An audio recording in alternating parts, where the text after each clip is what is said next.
For the past 25 years, Resident Evil has been terrifying gamers. It's a series that has been deemed one of the fathers of survival horror, which means developers are constantly trying to figure out what that looks like in modern gaming. Resident Evil 7 would introduce a first-person perspective that would find its way into the newest entry, Resident Evil Village. However, instead of rehashing the same experience to fans, it instead blends elements from all previous installments to create what is perhaps the most entertaining Resident Evil experience to date.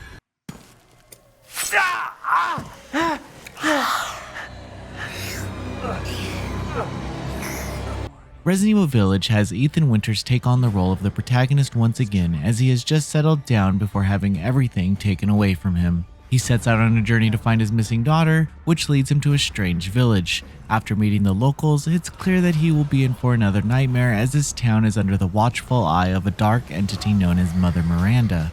Ethan must find a way to survive being hunted by those she controls and find his daughter. I'll stop there for fear of spoilers, but the narrative becomes this grand adventure where Ethan begins connecting all these dots.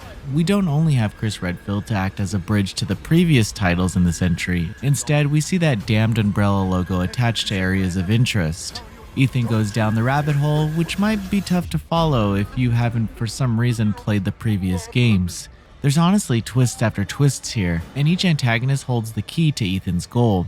Resident Evil Village seems to use its antagonists as a timeline throughout the entire series. Each encounter has elements from the previous games and has you adjust accordingly. It makes it difficult to get comfortable, and the game does a great job at keeping the tension up in several different ways. Whether it's the looming steps of Lady Dimitrescu looking for you in the halls of her castle, surviving an attack from a group of werewolves, or trying to figure out which key to use on the door as an enemy closes in. It's a strange way to trick your brain into getting comfortable with one form of uncomfortable tension, only to switch it up on you to adjust accordingly. I loved it. I was never able to understand what would come next, and I was forced to stay alert to watch out for whatever was going to be thrown at me. When compared to Resident Evil 7, Resident Evil Village is more action-oriented. There's a sense of item collecting and bullet hoarding, but this game doesn't demand that you conserve your ammo. For starters, it's possible to simply craft bullets from items found throughout the world.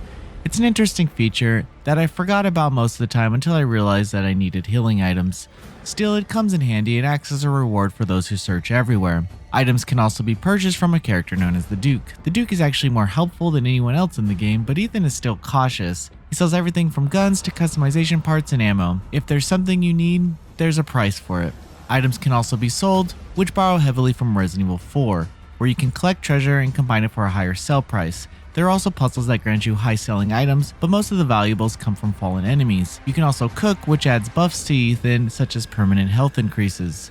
The main hub of Resident Evil Village is, well, the village. You'll be progressing your way through this huge area, unlocking new paths and collecting treasures. I love this concept, but the town is never easy to navigate. There's always something blocking your way, forcing you to take the long way around, even if you've unlocked all the paths. I was constantly getting turned around and checking the map to see if I was going the right way. The various dungeons are a bit more natural in layout, so it's tougher to get lost, but they each have their gimmicks. There's no doubt that this is a beautifully crafted game though. Each room is handcrafted in a way that forces you to slow down and try and take it all in. This is also found in the puzzles that are largely environmental and will probably only stump you for a few minutes. These puzzles are more of your one and done type, where you get through them and then you won't see another one like them. Some item management goes into unlocking doors, but the key items don't take up any room in your inventory, so I never had a problem with carrying everything I wanted to. Resident Evil Village understands how to set the tone of the adventure. The music will suddenly ramp up and you'll be forced with the choice to either run or fight. Depending on how you play, it's up to you. There's a large batch of different enemies who will put your patience and skills of blocking to the test, but I always seemed to have what it needed to make it out alive. It was challenging at times, but I made it through. Resident Evil Village is like a reunion of all the previous games in the series. It takes what worked and gives it to fans in small bites across this horrifying adventure. Tension is created in multiple ways that force you to adjust on the fly, but as scary as it is, the thought that the answers to all your questions lie just beyond that door will keep you playing long into the night. Resident Evil Village isn't having an identity crisis, it's fully aware of what it's doing. Somehow, the blending of all these systems produces the most entertaining nightmare you've probably ever had. NoiseyPixel is giving Resident Evil Village a 9 out of 10. Thank you for watching. Please read the full review at noiseypixel.net. NoiseyPixel is run by a group of gamers who work hard to deliver news, reviews, previews, and more. Please subscribe to keep up with all our future content.